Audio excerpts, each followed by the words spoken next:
সুনামগঞ্জের তাহেরপুর থেকে বারিকাটিলায় যাচ্ছি। বারিকাটিলার রাস্তা কয়েক কিলো, 4-5 কিলো তাহেরপুর থেকে নদী পার হয়ে যাওয়া লাগে। এই যে রাস্তার অবস্থা, ঠিক আছে, এখানে আপনারা দেখতে পাচ্ছেন প্রতিনিয়ত হাজার হাজার দর্শনার্থীরা আসে শুধুমাত্র এই এক নজর দেখতে, বারিকাটিলা বলেন আর এই দর্শনীয় স্থানগুলো দেখতে। আমার গাড়ির কি অবস্থা, মানে রাস্তা দিয়ে হাঁটা যায় না, না যায় হাঁটা, না যায় একটু দাঁড়ানো, তাও এখন ধুলা বালু নাই, মানে বাতাস নাই। বাতাস থাকলে কি অবস্থা হইতো, আমার কানে টানে বালু যায় অস্থির, জামা কাপড় সব অস্থির।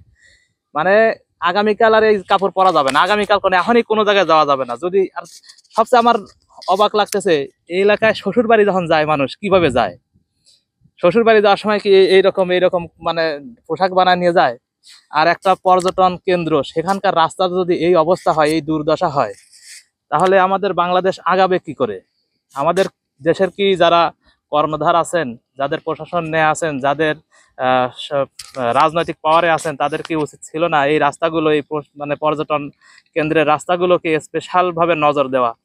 আমরা যদি স্পেশাল ভাবে নজর দেই এই পর্যটন ক্ষেত্রগুলোকে, তাহলে দেশের এবং দেশের বাইরের পর্যটকরা নিয়মিত এখানে আসবে এবং এ থেকে একটা হিউজ অ্যামাউন্ট ইনকাম হবে, দেশের অর্থনৈতিক লাভ হবে।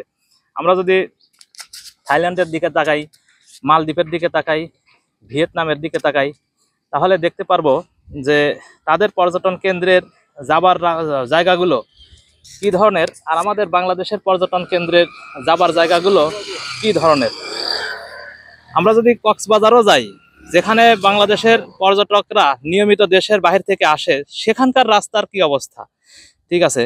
আর এই এলাকা, আমরা দার্জিলিং গেছি দর্শক, আপনারা দেখছেন দার্জিলিং এর রাস্তাগুলো কত সুন্দর করে পরিকল্পনা মাফিক পাহাড়ের চতুর্দিককে কেন্দ্র করে ঘুরে ঘুরে উপরে উঠেছে।